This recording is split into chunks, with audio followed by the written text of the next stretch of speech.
Don, now that your kids are grown, right? Like I saw the cover. You have some older kids, right? Right. Do your like? I wonder how does your son take Letter letter to to my son. now that he understands and can hear it and like that has to be like a crazy.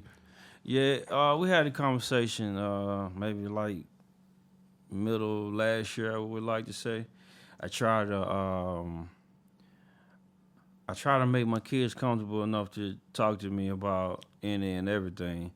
And I can't remember how the song came up, but he was sitting. We was in the kitchen when the topic arrived, and it became like an awkward moment for everybody that was present. Right. We all kind of got quiet, and I looked at him and I asked him, I'm like, well, this is the first time we've ever had the conversation. So what do you feel about it, or how do you feel about it? And he told me that, of course, his first time hearing it, or up until that point, he had only felt offended by it. He said, it was pretty much a diss to my mama. I mean, yeah. I mean, And I I'm would like, say it was an anthem for Right. people who were going through that specific. I agree, but I explained to him, what was going on in that moment, Where in your head time. was at. Right, and for the most part, he understood. He's familiar with how things kind of played out. So from that conversation, he's like, he understands where I was coming from, and he understands the amount of anger and turmoil I had to have felt to be, to be restricted from being able to be a father. And he asked me if I would have made that same song today. And I told him, knowing what I know, I would have still, made the same song. I just wouldn't have called out her name for the sake of you. I said, other than that, I didn't lie in the song.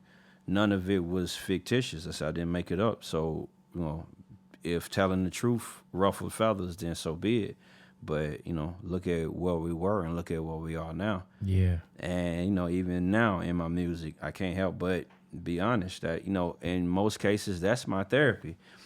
I was fortunate enough to find a lane or find a career path that could assist when it comes to my therapy. But even if rap didn't pay, it still would be my outlet, because that's what it was then. If you go back, like, we were speaking before we started running, the original Letter to My Son record, I had no idea that it would become what it became. Yeah, I mean, the label kind of jumped onto it because it went crazy. Right, but and then they put CeeLo on it. Right, but it already had a life of its own. It was its own thing. And if you go back and watch that YouTube video, there was no Craig liked to say, I ain't putting nothing on it. Mm-hmm. It wasn't dressed up in no manner. That was me pouring my heart out, because at that moment, that's what I needed to do. It was either that or, the pressure was going to make me crack, and it was going.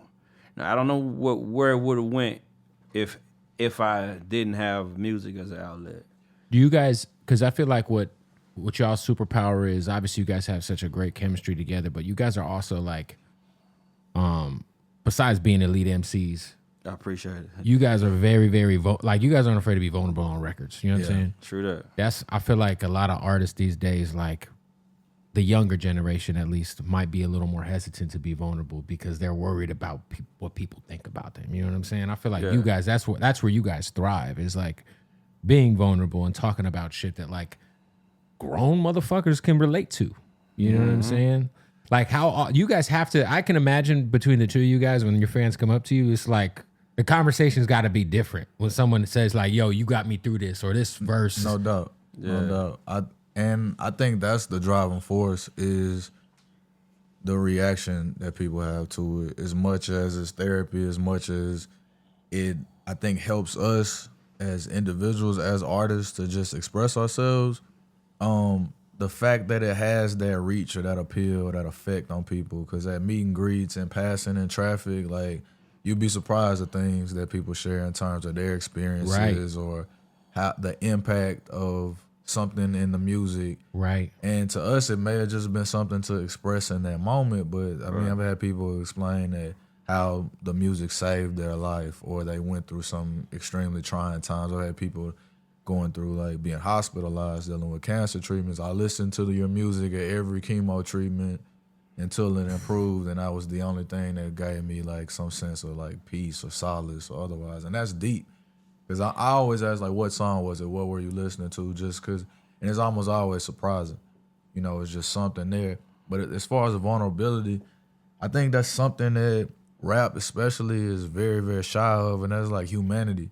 Like, everyone's so, like, charged up, so superpowered that we don't get the human condition. We don't get, you know, reality, a certain sense of gravity in the music. And I don't mean in a sense of just making sad music. I just mean for making real music. For sure. Because a lot of times, like, life is real, you know? And I think a lot of us have more in common than we have, like, differences. We always focus on the differences. That's all that's getting pushed in front of our faces. I got this and you don't have this. So I'm doing this. You turn on the news, they're going to talk about why you should hate your neighbor as opposed to what y'all agree on. You know what I'm saying? For sure. And so I think it's like bringing it closer to home in that sense. But we're humans, and we made records collectively that brought us to tears. And that's just, I mean, I think that's necessary. You need that cleanse, you need that purge. Like, if we just walked around like everything was all right all the time, eventually we'd implode or you know. I can imagine when you have those interactions with people too, it just has to put like gas in the tank to be like, yo, we got this thing.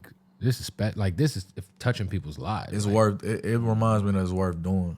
Yes. Like, regardless of like because at this point in time, I feel like you guys could invest in real estate. I mean, I'm not saying you guys aren't doing whatever y'all doing on the side, but at this point in time, it's like you're doing this shit to feed your flock. You have a fan base that is very much like dependent on y'all's music. Like people, like I know anytime I post like a best of list or some shit, because I always will reply to B-Dot's list. Man, every year I got somebody in the comments banging on me about both of y'all. Like, yeah, man. The fans go hard. No, man. They definitely go hard. Hey, real quick, want to tell you about our sponsors at Odd Socks. That's our day one family. Make sure you follow them at Odd Socks Official. I just got done running a 5K with them and Burt Kreischer. You see the Happy Gilmore socks. You know part 2's coming soon. They got the socks. They got the draws, the most comfortable socks in the entire world, plus the underwear, all of it. Get 20% off. Go to oddsocksofficial.com. Use that promo code BOOTLEG right now. Hey, don't forget to go to bootlegkev.com. You know, we had to celebrate the 2-year anniversary of the most viral interview of all time. Throw the shirt up so you could see it. I turned it down. Shout out to that boy, Big Boogie, a big college in Jacksonville. And we just threw these on sale. Half off for the 500 episode tee. Bootlegkev.com. Go get you a shirt. Let's get back to the interview. You guys, your approach to visuals, specifically with this new project, has been super aggressive. And it reminds me like very much of like just OG era, blog era shit where you might get 5-6 videos off of an album. You guys have such great visuals in general. I know you got the Michelangelo and Bugs record, which is like a Tubi movie record, right? Would you guys ever do like a comedy, like a buddy comedy for Tubi? Self-funded? I mean, I think that was in the subtitle there. I think that was. No, I don't think he mean for that song. No, I mean, would y'all do like, would y'all do a real movie? I feel like y'all could do like a low-budget Tubi movie. It didn't crack. That particular song was written and by design to be converted to the Tubi format, and that's in the works. But as far as just leaning into there was an undertone in one of the other videos, a shot in Florida. We wanted to borrow elements of the movie Life, which was great movie. Yes, Martin. Great. That might be the most slept on Eddie Murphy movie, honestly.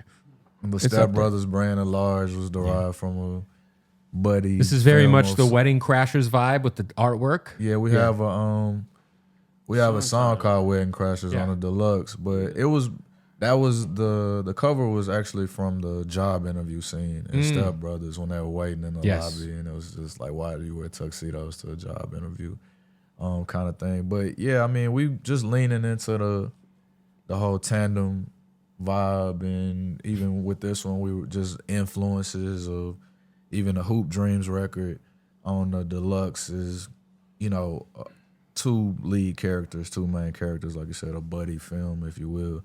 We went through listing all of our favorite buddy movies, Lethal Weapon, Rush Hour, etc. Just and a brainstorming thing. Like, so yeah, that's definitely That's dope. That's intentional. Yeah, for sure.